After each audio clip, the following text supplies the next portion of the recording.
नमस्ते बच्चों। हिंदी में हम सभी लोग पिछली बार विराम चिन्हों के बारे में पढ़ रहे थे बच्चों। विराम चिन्ह होते क्या है, विराम चिन्ह किसे कहते हैं, विराम का अर्थ क्या होता है। विराम का अर्थ होता है रुकावट। विराम का अर्थ क्या होता है बच्चों, रुकावट या अवरोध, या कहीं पे आप थोड़ी देर के लिए रुके, आराम किए, वहाँ पे विराम का प्रयोग होता है। फिर एक चिन्ह का मतलब मैंने आपको बताया कि कोई भी एक पहचान, निशान जो भी होता है, पहचान कह लीजिए, तो उस चिन्ह को हम चिन्हों के रूप में प्रयोग करते हैं। तो विराम चिन्ह किसे कहते हैं, जैसे मैंने आपको बताया, जैसे कहीं भी रुकना है, जैसे हम मनुष्य सांस लेता है, एक सांस में आप कोई भी बात को कह नहीं सकते। इसके लिए आपको क्या करना पड़ता है, थोड़ा सा रुक के अगर आप बोलेंगे तो आपको क्या होगा, थोड़ी आराम से अपनी बात को कह पाएंगे और अपनी बात को समझाने में आसानी होती है। तो बच्चों चलिए, पिछली बार हमने समझा विराम चिन्हों के बारे में। अब हम विराम चिन्ह किसे कहते हैं, विराम चिन्हों के प्रकार क्या हैं, वो मैं आपको पिछली बार बता चुकी हूँ। अब एक एक के बारे में अब स्पष्ट रूप से हम लोग जानने का प्रयत्न करते हैं। तो चलिए प्यारे बच्चों, आप देखिए विराम चिन्ह। विराम चिन्ह में पहला विराम चिन्ह है अल्प विराम। आपको दिख रहा है, अल्प विराम को इंग्लिश में कॉमा कहा जाता है। कोष्ठक में जो ये चिन्ह लगा हुआ है, ये कॉमा का चिन्ह यानी अल्प विराम का चिन्ह लगा हुआ है। तो चलिए देखते हैं अल्प विराम की परिभाषा क्या होती है। जहाँ थोड़ी सी देर रुकना पड़े वहाँ अल्प विराम चिन्ह का प्रयोग किया जाता है, अर्थात एक से अधिक वस्तुओं को दर्शाने के लिए, अर्थात दिखाने के लिए, बताने के लिए अल्प विराम चिन्ह का जो है चिन्ह लगाया जाता है। कोष्ठक में आप देखिए वो चिन्ह लगा हुआ है, कॉमा का जो है अल्प विराम कहा जाता उसे है। अब देखिए इसमें उदाहरण दिया हुआ है। पहला उदाहरण है कि राम सीता, राम के बाद देखिए कॉमा लगा है, सीता के बाद कॉमा लगा है, लक्ष्मण और हनुमान, ये सभी भगवान के रूप में पूजे जाते हैं। तो इसमें आपको स्पष्ट दिख रहा है कि कॉमा कहाँ कहाँ लगा है।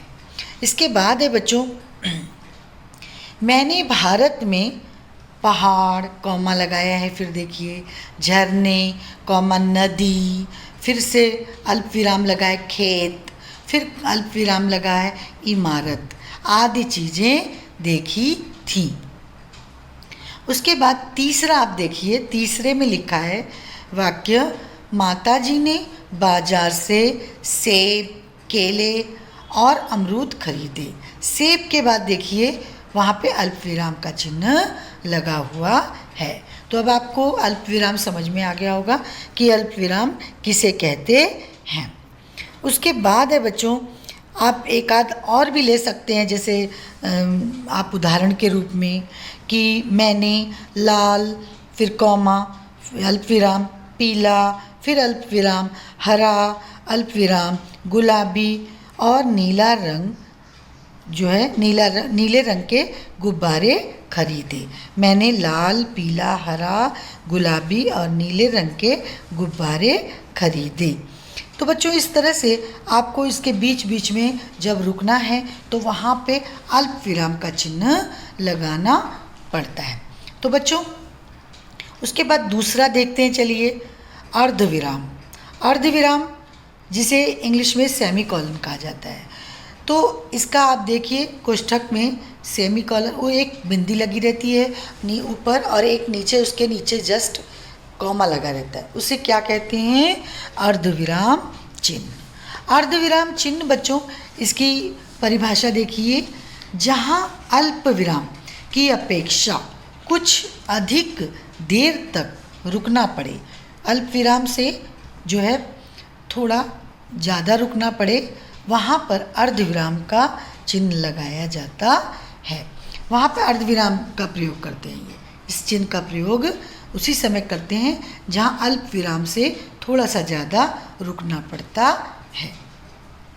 अब उदाहरण के लिए देख लीजिए बच्चों, इसमें पहला आपको उदाहरण दिख रहा है, सूर्योदय हो गया, थोड़ी देर रुके आप, चिड़िया चहकने लगी और कमल खिल गए।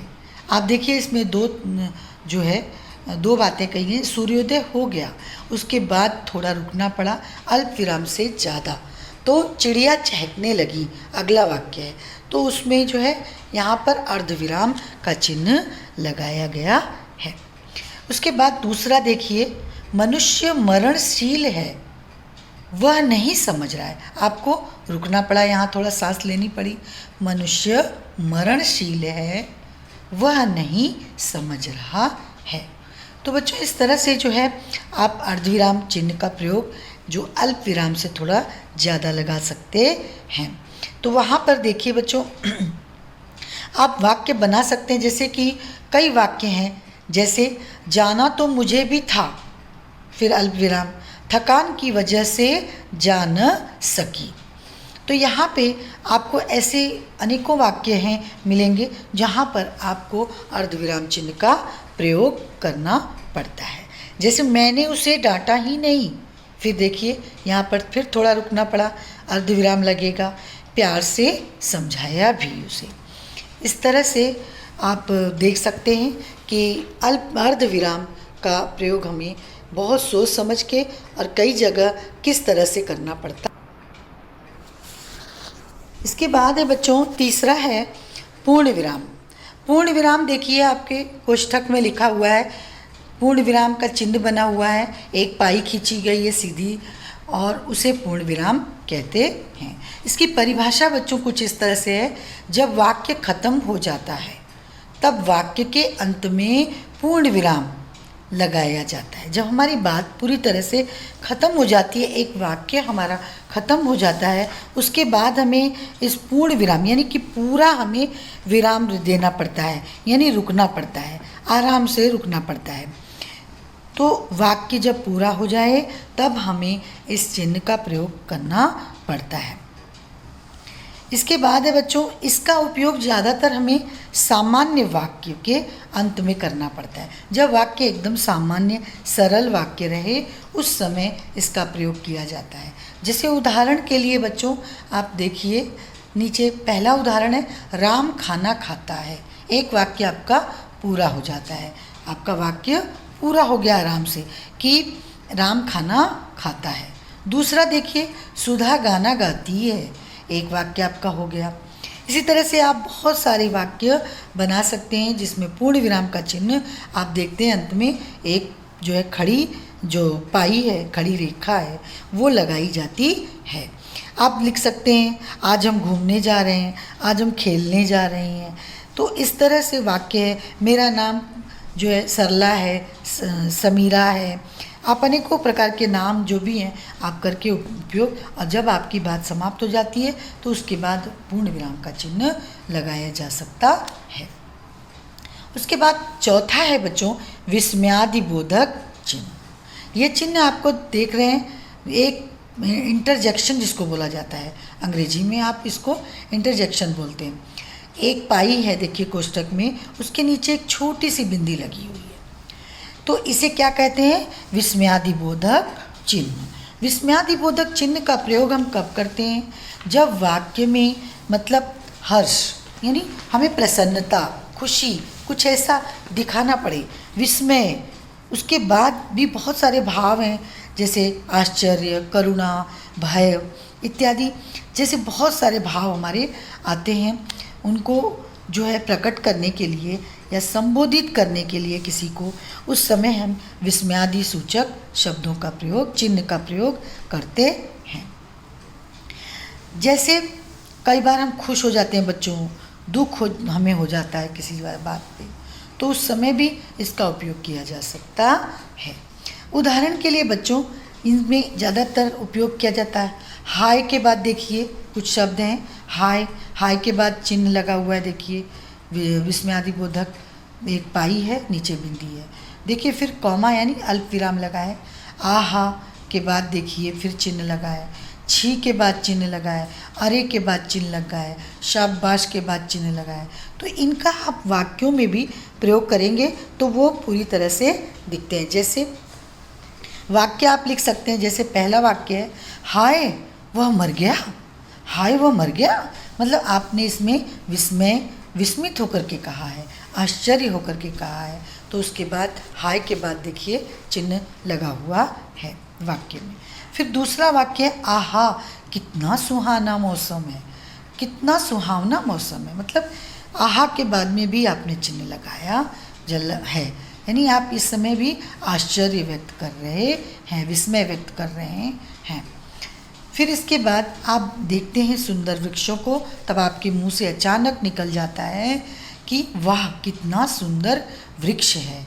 तो आप इस तरह से आप बहुत सारे वाक्य बना सकते हैं, और जब आपके वाक्य आते हैं तो उस समय इन चीज़ों का उपयोग करना पड़ता है। जब ये अव्यय आते हैं तो आपको इनमें इनका उपयोग करना पड़ता है, अव्यय से पहले उपयोग करना पड़ता है। लेकिन तो बच्चों जैसे शब्द के पहले देखिए बच्चों है कि आप जैसे आप छी का उपयोग कर रहे हैं, तो छी कितनी गंदगी है, यहाँ छी के बाद में भी आप उपयोग किया गया है। देखिए आप उसके बाद अपना वाक्य लिखिए। इसी तरह से आप दूसरा ओ करके भी लगा सकते हैं, और फिर महाशय आपका स्वागत है, महाशय के बाद लगा सकते हैं। तो इस तरह से आप अनेकों वाक्य हैं जहाँ पर आप चिन्ह का प्रयोग कर सकते हैं। उसके बाद है बच्चों अगला चिन्ह है प्रश्न चिन्ह।